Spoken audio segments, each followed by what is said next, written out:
Warga desa Sukakarya, Kecamatan Estel Ulu Terawas, Musirawas, Sumatera Selatan, mulai alami krisis air bersih. Guna mencukupi kebutuhan untuk minum dan memasak, setiap hari warga antre di satu sumur milik warga yang masih memiliki air. Warga lainnya terpaksa memanfaatkan air irigasi persawahan untuk mandi dan mencuci. Mereka terpaksa menggunakan air tersebut meski kotor. Krisis air di desa ini diperkirakan karena pam rakyat tak mengalir. Ngambil air.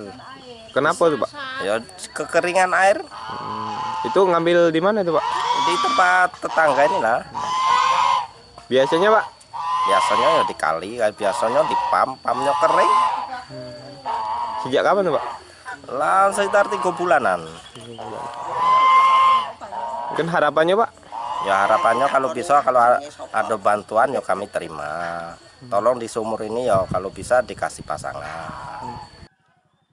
Belum ada bantuan dari pemerintah terkait krisis air ini. Warga desa berharap ada penyaluran air bersih untuk warga. Faizal Agustiawan, Kompas TV, Musirawas, Sumatera Selatan.